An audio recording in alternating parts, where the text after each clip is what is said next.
memang kadang-kadang kita sebagai praktisi itu terlalu klinis, itu clinical. Nah, barangkali kita juga perlu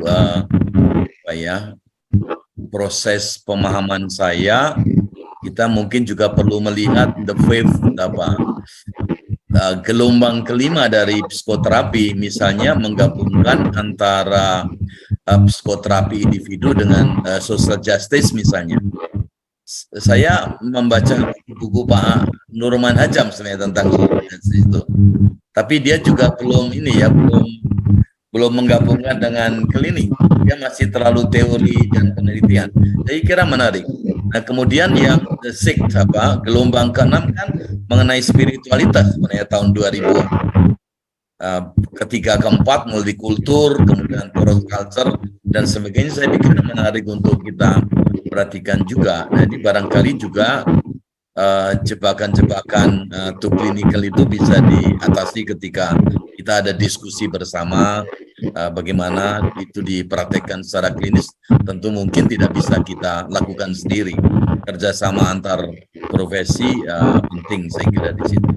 Dan itu sebenarnya nuansa-nuansa itu ada dalam buku Mas Afif tentang spiritualitas, bukan agama ya, saya melihat spiritualitas atau Mas Afif menggunakan kata religiositas. Nah, ini kesempatan untuk Pak Rudi, Pendeta Rudi Riapiat melihat dari sisi teologi dan juga sekaligus antropologi.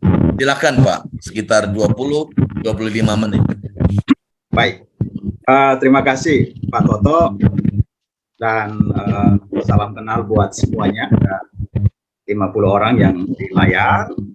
Saya sangat bangga, sangat berterima kasih dan bersyukur karena mendapat panggung yang baik ini. Bu Betty juga saya menyampaikan terima kasih mengkoordinasikan persiapannya, dan juga untuk Mbak Lia yang tadi sudah berbagi pengalaman dan juga pandangan-pandangan. Salam kenal buat Mas Afif. Kalau tadi Ibu Mbak Betty Lia mengatakan tahun 2017 dengan Afif, saya sekitar tahun itu juga, tapi saya berjumpanya di perpustakaan ketika membaca buku yang dia tulis ya tentang pergulatan bahwa Muslim atau identitas ya. Dan saya pada saat itu sedang menyiapkan disertasi saya di tentang orang Bugis gitu. Dan saya menemukan nama itu dan pikiran-pikiran bagus, pendekatan psikologi, sosiologi seperti Hahnemann Samuel dan sebagainya. Dan dari situ saya coba mengikuti perkembangan, dan beberapa waktu yang lalu saya sempat mampir di Gramedia melihat buku dan nama ini muncul lagi, dan saya membelinya dan kemudian saya membacanya pelan-pelan. Nah, sama juga ya seperti Mbak Lia tadi, bahwa buku ini kalau dalam analogi di kitab suci itu namanya makanan keras. Tetapi memang makanan keras itu harus kita makan, karena kita tidak hanya minum susu saja, ya. Jadi dalam kitab suci Rasul Paulus itu mengatakan kamu harus melatih juga untuk makan makanan keras, jangan hanya diberi susu, ya. Dan saya rasa ini makanan keras, tapi makanan keras yang diramu, diracik dengan sangat menarik. Bahasanya juga kalau saya ikuti pelan-pelan itu juga menarik, dan pendekatannya itu sangat komprehensif. Nah, saya ingin mulai dengan membaca dulu, membaca dan sekaligus menemukan positioning dari penulis. Dan saya rasa itu sangat menarik, kan harus ada positioningnya. Saya lihat pada bab yang ke-6, pada halaman 137, dia dimulai dengan kalimat-kalimat begini, Bapak, Ibu, dan saudara-saudara, izinkan saya membacakannya. Banyak orang yang percaya bahwa kebahagiaan datang kepada kita seperti seekor kupu-kupu, hinggap di punggung kita tanpa kita minta. Namun begitu kita ingin menangkap kupu-kupu itu, seketika itu juga ia terbang jauh dan tidak pernah kembali. Nah, saya rasa kita mungkin juga pernah mengalami posisi seperti begitu, yang mengandaikan seakan-akan kebahagiaan itu sesuatu yang datang begitu saja. Padahal kalau kita lihat positioning dari penulisnya, saya lihat lagi di halaman 138, Dan itu sangat menarik dan saya ada di situ juga ketika ia menulis begini, Bapak Ibu dan saudara-saudara. Saya akan membela sebuah pandangan bahwa kebahagiaan atau suatu kehidupan yang baik datang kepada kita secara pelan-pelan. Terjadi sepanjang waktu dan membutuhkan upaya-upaya untuk mencapainya.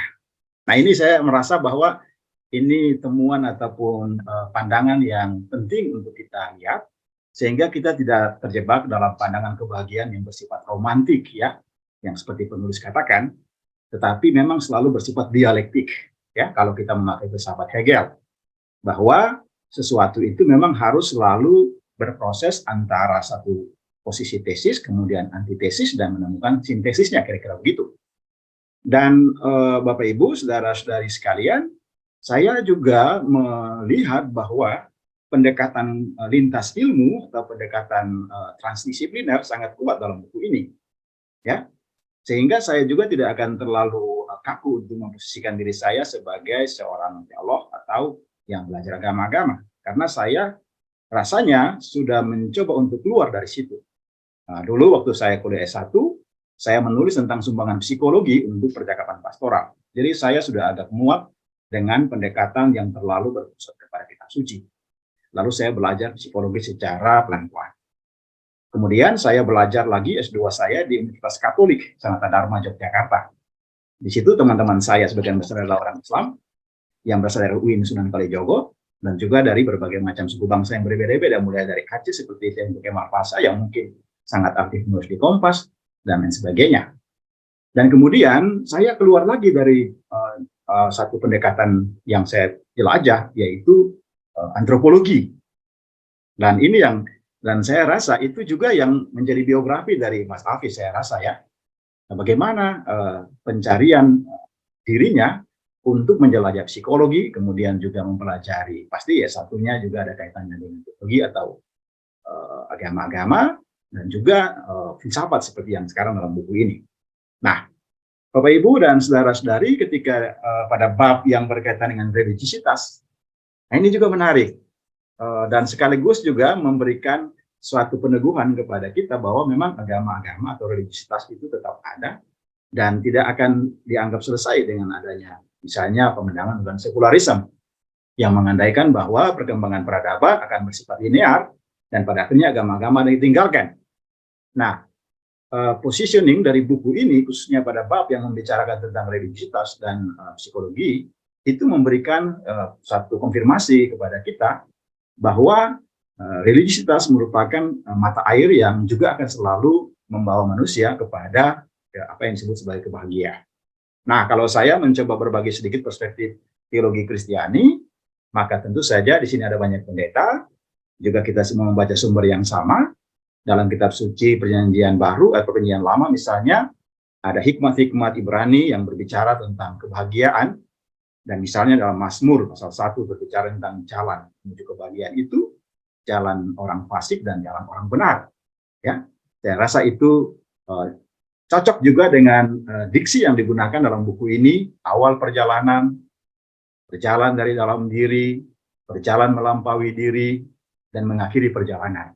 Life is a journey, not a destination, kata Emerson. Dan saya kira ini menarik sekali, ya, dari diksi-diksi yang digunakan dalam buku ini.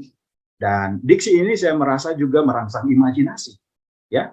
Jadi saya bilang tadi ini makanan keras, tetapi disajikan dengan sangat enak. Yang penting kita bersabar sedikit untuk membaca beberapa sumber tambahan. Saya melihat di sini ya, Mas Afif, saya hitung itu ada 100 buku yang digunakan, ada 70 makalah yang dirujuk, dan saya periksa pelan-pelan rujukan-rujukan itu. Antara lain ketika saya melihat di situ ada tulisan dari Amartya Sen dan Martha Nussbaum. Saya kira itu rujukan yang penting juga ketika bicara tentang indeks kebahagiaan, dan bicara tentang indeks pembangunan manusia. Bagaimana kita melihat bahwa indikator-indikator yang disebut sejahtera, well-being, yaitu istilah dari mereka berdua, kesejahteraan itu diperluas dari sekedar kapasitas menjadi kapabilitas, yang mengandaikan ada kebebasan yang diperluas, ya, sehingga manusia tidak hanya menjadi robot dan angka matematika, yang dalam buku ini juga sudah diberikan insight-nya tentang melampaui materialisme atau bagaimana keluar dari jebakan materialisme dan utilitarisme. Saya rasa itu sangat luar biasa bagaimana insight dan perspektif penulis yang kemudian membantu kita untuk ada dalam sebuah roadmap yang komprehensif. Ya, jadi saya rasa Pak Toto, Bapak Ibu dan saudara-saudari sekalian, dengan membaca buku ini kita pertama kembali ke sumber-sumber klasik. Ada yang namanya Gang of Three. Ada Socrates di situ, ada Plato di situ, ada Aristoteles di situ. Kalau Plato membawa kita ke dunia idea, maka Aristoteles mengatakan turunkan surga ke bumi. Bagaimana kita melihat hidup sehari-hari? Kita bicara tentang bukan sekedar oikos, tetapi juga tentang polis. Ya, itu istilah-istilah yang menarik dalam buku ini. Saya rasa ini yang harus kita baca lagi, referensi tambahan, supaya kita bisa mengetahui apa sebenarnya yang penulis sedang introdusir dalam pikiran-pikirannya yang sangat menarik ini. Nah, Ibu Bapak dan saudara-saudari sekalian, buku ini juga akan membantu kita untuk melihat bahwa memang hidup ini sebuah perjuangan, ya, atau pergulatan, istilah yang gunakan pada buku Identitas Tionghoa Muslim, yaitu sebuah pergulatan. Kebahagiaan adalah sebuah pergulatan, ya. Kalau dalam kitab suci, ya, apa yang disebutkan dalam Injil-Injil Makarios, ya, dalam bahasa Yunani, itu bagaimana pencapaian kepada kebahagiaan itu. Kalau dalam teologi Kristiani tentu saja kita akan mengatakan bahwa kebahagiaan itu terjadi karena perjumpaan dengan Sang Transenden, dengan yang ilahi. Ya, teologi Kristiani akan membawa kita ke situ, sehingga kita tidak melihat bahwa diri pribadi atau self itu menjadi sumber utama kebahagiaan. Tidak di situ. Tapi kita melihat bahwa kebahagiaan itu, orang yang berbahagia adalah orang yang mengenal Tuhan. Dalam hal ini umat Kristiani melihat dalam diri dan sosok Kristus atau Isa Al-Masih. Dan di situ posisi pertama, titik tolaknya atau presuposisinya, bahwa kita menemukan kebahagiaan ketika kita mengenal Allah. Kita berjumpa secara pribadi dengan Allah.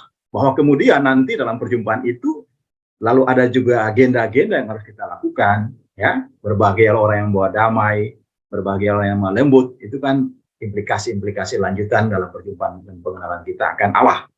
Dan saya rasa itu masih juga seirama dengan pikiran-pikiran atau percikan-percikan permenungan yang diangkat oleh penulis dalam buku yang sangat luar biasa ini. Kalaupun saya boleh memberikan 1-2 catatan tambahan terhadap buku ini, nah saya tentu karena dunia sudah terbuka, kita tinggal googling saja nama saudara kita Afif, dan kita akan melacak, ya, jejak digital. Saya mendengar bagaimana diskusi tentang suluk kebudayaan Indonesia, dan bagaimana tentang tadi disinggung oleh Mbak Lia tentang Suryo Mantaran dan seterusnya.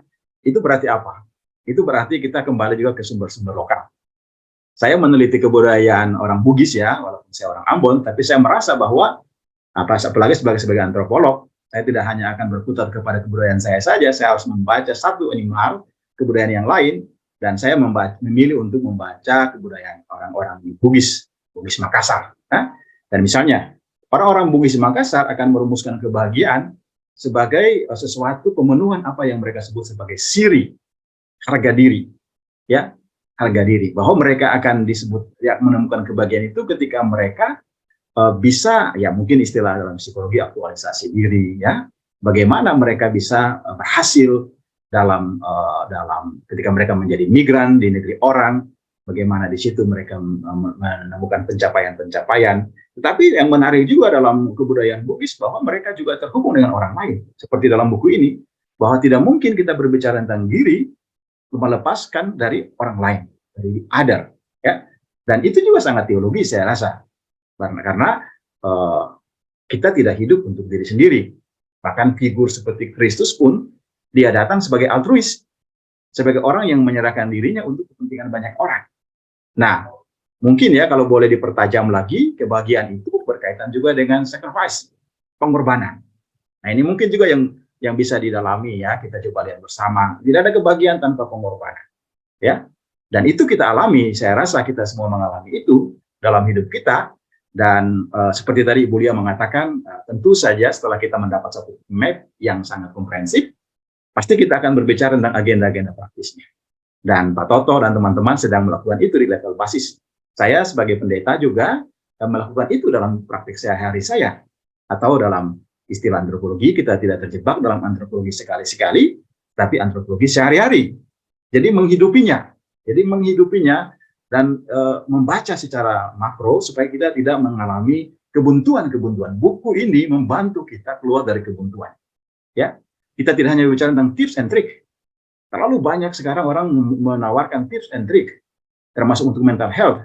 Tapi orang lupa bahwa berbicara mental health harus berbicara secara komprehensif, harus melakukan pendekatan secara lintas disipliner, harus mempunyai pendasar-pendasar filosofis yang kuat. Kalau itu tidak ditempuh, maka kita akan tautologi saja, mengulang-ulang hal yang sebenarnya kita tahu ujungnya di mana. Dan sekali lagi, buku Mas Afif, saya berterima kasih, saya membacanya, saya terus akan membacanya, dan saya sudah bikin testimoni ya, 2 bulan yang lalu saya sudah bikin testimoni di Facebook saya yang amatiran, tetapi intinya bahwa saya ingin mengapresiasi Mas Afif. Ada senior saya namanya Pendeta Steph Hasper, mungkin juga punya komunikasi dengan Mas Afif. Dia di sini, di UKIM, di Ambon, dan dia mengapresiasi juga buku dari Mas Afif, pikiran-pikiran Mas Afif, dan saya merasa sebagai orang Indonesia yang ada di timur, pemikiran Mas Afif itu satu air yang sejuk. Di tengah konteks agama-agama yang nyaris terjebak dalam pragmatisme, Mas Afif memberikan satu kesejukan. Atau tadi istilah Pak Toto, mengambil jalan tengah. Ya, mengambil jalan tengah. Dan itu jalan yang harus kita tempuh bersama. Karena kalau jalan itu kita ambil, untuk apa kita di Indonesia lagi? Kalau kita tidak menemukan oase lagi dalam perjalanan ziarah kebangsaan kita, ya bagaimana kita mau menjadi Indonesia itu? Nah, kembali kepada Plato, kembali kepada Socrates, kembali kepada Aristoteles, memang hidup ini harus kita lihat secara utuh, ya, secara padu. Dan perjalanan atau journey yang kita lakukan masing-masing sebenarnya akan memperkaya kita, ya. Jadi setiap orang mempunyai journey-nya. Mungkin membutuhkan sedikit keberanian untuk melintasi batas. Karena hanya dengan cara begitu, keluar dari zona nyaman, kita bisa menemukan ikan-ikan besar. Kalau kita tinggal di akuarium kita, ya sudah begitulah, kita akan menjadi ikan kecil saja. Tetapi buku ini membawa kita ke samudera luas. Pergi ke samudera luas, anakku sayang. Temukanlah kedalaman. Temukanlah duk in altum. Bertolak ke tempat yang lebih dalam. Supaya kamu akan menemukan banyak ikan di situ. Dan ikannya besar-besar ya, bukan ikan kecil-kecil. Dan terima kasih ya, saya mengapresiasi buku yang baik ini, ya, buku yang membawa kita pulang ke rumah, ya, rumah pengetahuan. Filsafat adalah ibu mater, ya, dari pengetahuan ilmu. Kita harus pulang ke situ, karena dengan pulang ke situ kita akan melakukan perjalanan baru lagi. Memang akhir dari tulisan ini mengatakan akhir perjalanan, tapi menurut saya pada saat ia mengatakan akhir perjalanan, sebenarnya kita akan baru mulai perjalanan lagi. Jadi suatu ziarah iman, ziarah hidup yang akan terus kita lakukan sambil baca dari Pak Toto yang tadi istilahnya sudah semakin senja, tetapi senja itu selalu indah. Dan Pak Toto saya ikut juga, saya belajar ya, dulu saya baca-baca buku pada saat S1 ya, tidak bisa melewatkan buku-buku tipis dari Pak Toto yang kemudian sekarang udah bikin buku tebal-tebal. Dan saya rasa itu penting sekali teman-teman sekalian, sore hari ini kita diperkaya dengan melihat buku ini, juga mendengar langsung penulisnya berbicara, dan juga sahabatnya Ibu Lia yang juga melihat sebagai pembaca tapi juga praktisi, bagaimana kita kemudian ide-ide yang sejuk ini kita hidupi. Saya kira disitulah pada biografi kita masing-masing, sebab bukan orang yang menyebut Tuhan yang diselamatkan sesungguhnya, tetapi apa yang harus dia lakukan, ya. Atau dalam kitab suci yang lain dikatakan bahwa adalah lebih berbahagia memberi daripada menerima. Jadi kita mau memberi sesuatu dalam hidup kita melalui buku, ya, melalui karya-karya kita, melalui tindakan-tindakan yang kita lakukan, sembari kita membuka hati kita, ya, kelapangan kita untuk menjadi manusia, ya.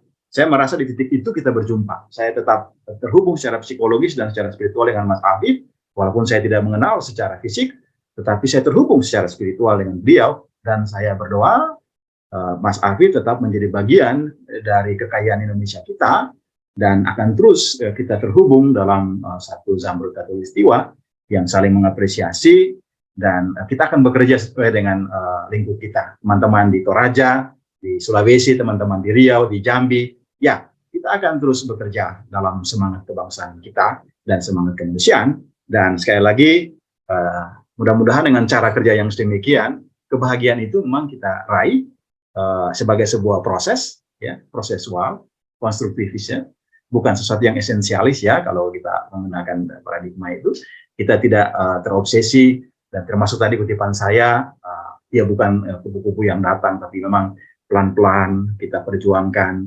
sembari kita menebarkan hal-hal yang baik. Sambil kita juga sadar, Bapak dan Ibu, saudara-saudari, bahwa memang tantangan itu akan ada. Ketika kita bicara tentang hal yang baik, selalu saja ada lalang di antara gandum, pasti aja. Tetapi kita sudah mempunyai positioning seperti Mas Afif, dan itu penting sekali Bapak Ibu dan saudara-saudara sekalian. Positioning kita tidak mabuk, kita tidak larut dalam cara-cara berpikir yang terlalu fragmentaris. Kita keluar dari cara berpikir itu dan kita melihat, ya, kalau orang antropologi itu dia tidak akan memakai helikopter untuk melihat masalah. Dia harus turun melihat, masuk ke dalam hutan, dan dia tahu bahwa ternyata pohon-pohon di hutan itu tidak semua sama. Ada banyak keragaman, ada banyak detailnya, dan dia harus immerse, dia harus masuk, dan mungkin ini juga yang akan dikerjakan oleh Mas Afif seterusnya. Bagaimana mendalami kembali kekayaan Nusantara ini, dan bagaimana kita bersama-sama bersinergi. Kita kembali kepada falsafah-falsafah Pancasila, kita kembali merajut kebahagiaan dalam perbedaan. Saya rasa kalau itu kita bisa lakukan, kita akan bahagia sebenarnya. Kita akan bahagia, dan sekali lagi saya selaku pribadi, tetapi juga sebagai seorang Kristiani menyampaikan apresiasi, terima kasih kepada Mas Afif, pikiran-pikiran yang menghubungkan kita secara universal. Saya kira begitu dulu, Pak Toto. Terima kasih kesempatan yang baik. Terima kasih juga untuk kesediaan mendengar dari Ibu Bapak dan saudara-saudari sekalian. Terima kasih.